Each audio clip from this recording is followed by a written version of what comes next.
C'est une première en France. La région Nord-Pas-de-Calais reçoit ces 3 jours Jérémy Rivkin, un économiste très influent sur la 3e révolution industrielle. Vous le voyez, un séminaire qui a démarré ce matin au Conseil régional Nord-Pas-de-Calais. Philippe Vasseur, vous y étiez.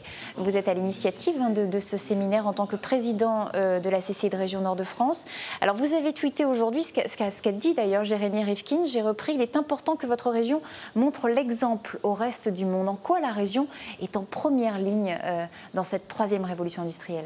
Bien, c'est parce que la 3e révolution industrielle, qui consiste donc à passer à un nouveau modèle économique, elle est un peu en marche un peu partout, mais de façon dispersée. Et nous, notre originalité, c'est de dire on va la bâtir au niveau d'un territoire qui sera un territoire pionnier, en quelque sorte faire du Nord-Pas-de-Calais un véritable laboratoire. Et c'est vrai que nous allons mettre en place une vision sur le futur, mais avec une application qui sera une application très rapide, immédiate. On veut lancer les premières opérations dès 2014. Et en ce sens, nous serons une vitrine de la 3e révolution industrielle.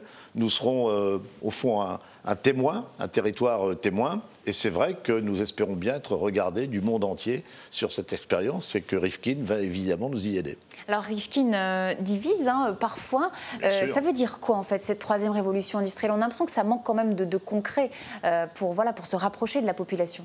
Je pense que notre travail sera précisément de montrer à la population en quoi elle est directement concernée, ce qui fait d'ailleurs que nous allons aller dans les différents territoires de la région avec Jean-François Caron, avec Daniel Percheron, pour expliquer ce qu'est la 3e révolution industrielle.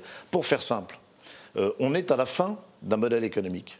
On le voit, nous sommes en crise économique, crise sociale, crise écologique, et nous sommes en passe d'être dans un nouveau modèle. Pour prendre un exemple qui est cher à cette région, on a vécu sur le charbon. Et d'une certaine façon bien vécu. Puis un jour, il n'y a plus eu de charbon. Et il a fallu passer à tout à fait autre chose, et on n'était pas prêt pour le faire. Donc on a été les champions de la 1re révolution industrielle, on a raté la 2e, il faut réussir la 3e. Juste, pas accabler de chiffres, mais juste un élément. Dans la première moitié du 21e siècle, nous y sommes. La production mondiale, la production dans le monde entier, va être multipliée, tenez-vous bien, par 4. On va multiplier notre production par 4. Et nos ressources fossiles, nos ressources naturelles ne peuvent pas y suffire. Les ressources pétrolières également, pour lui, c'est ça l'origine de notre crise aujourd'hui. Donc il faut que l'on trouve, on va avoir de l'énergie qui va être de plus en plus rare, de plus en plus chère, des matières premières qui sont de plus en plus rares et de plus en plus chères, et donc il faut inventer un nouveau modèle économique. Ce modèle économique, nous sommes en train de le bâtir. On a dans cette région, avec les travaux qui ont été accomplis par les uns et par les autres, une longueur d'avance. Et bien cette longueur d'avance, on va la transcrire dans un plan, dans un master plan, un plan stratégique révolutionnaire. Et c'est en cela que nous avons fait appel pour qu'il nous y aide, pour qu'il nous apporte son expérience, qu'il nous apporte aussi son charisme à Jérémy Rivkin. Alors on sait que l'Allemagne a déjà travaillé sur le sujet. La région, là c'est une première à l'échelle d'une région, le Nord-Pas-de-Calais. Quels sont les atouts justement? Vous avez parlé de certains atouts pour notre région. C'est une première à l'échelle d'un territoire comme notre région, et c'est aussi une première en France, même si on commence aujourd'hui à voir un certain nombre de personnes arriver. Mais pourquoi il croit Jérémy Rivkin dans le Nord-Pas-de-Calais? Pourquoi il y croit comme ça? C'est notre position stratégique? Je pense que nous avons une position stratégique, et il a évoqué notamment l'intérêt de la logistique, de la position géographique de notre région. Nous avons aussi un certain nombre d'atouts qui peuvent nous servir. Si on parle de l'énergie hydrolienne, c'est-à-dire celle de la mer, on est bien placé. Si on parle de l'énergie éolienne, on peut aussi être bien placé. Et puis nous avons dans cette région, on l'oublie trop souvent, des leaders mondiaux dans différents domaines, y compris d'ailleurs dans le domaine des réseaux numériques.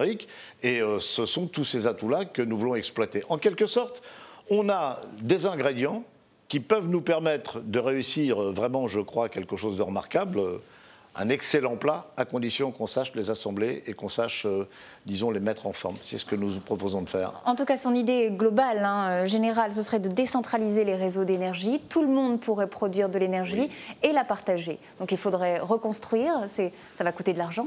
Ça va coûter de l'argent, bien sûr. Pour refaire nos maisons, nos entreprises. Mais nous avons un besoin, je prends juste cet exemple-là, nous avons un besoin dans notre région de rénovation thermique pour 800 000 logements. 800 000 logements qui nécessitent une rénovation thermique. Ces logements-là, pour partie, on va pouvoir les transformer en mini ou en micro-centrales électriques. C'est une véritable révolution qui va faire que chacun d'entre nous deviendra producteur de sa propre énergie. Alors ce qui intéresse aussi surtout les nordistes, c'est bien sûr la question de l'emploi. Quel impact économiquement ce nouveau modèle énergétique? Alors ça va dépendre de nous, et c'est précisément ce que nous voulons mettre en œuvre, c'est-à-dire que nous voulons lancer des opérations très rapidement, une fois que nous aurons le plan, nous aurons la perspective, lancer très rapidement des opérations, et nous en avons déjà recensé un certain nombre, qui doivent être créatrices d'activités nouvelles et bien évidemment d'emplois. Et il y a probablement, dans un premier temps en tout cas, des dizaines de milliers d'emplois à créer dans notre région avec la troisième révolution industrielle. Justement, Philippe Vasseur, nous avons rencontré Jean-François Caron, conseiller régional cet après-midi. Il revient donc sur ces pistes à explorer très importantes pour générer de l'emploi. Écoutez. On a un potentiel de développement avec le vent, le solaire un peu, la géothermie beaucoup plus, la méthanisation aussi. Et puis ce qu'on appelle les énergies fatales, c'est-à-dire la chaleur par exemple produite par l'industrie dans les très très grandes unités industrielles peut être récupérée pour chauffer des maisons. On préserve d'autant plus facilement nos emplois qu'on est moins dépendant du prix de l'énergie, mais en plus il y a des nouvelles filières qui peuvent apparaître. Si par exemple vous généralisez les énergies renouvelables, elles sont beaucoup plus créatrices d'emplois que le nucléaire ou que le fait de brûler du pétrole. Prenons l'exemple du bâtiment. Si vous isolez 100 000 maisons, ce qui est l'ambition du conseil régional, vous avez un effet emploi dans le bâtiment qui est considérable.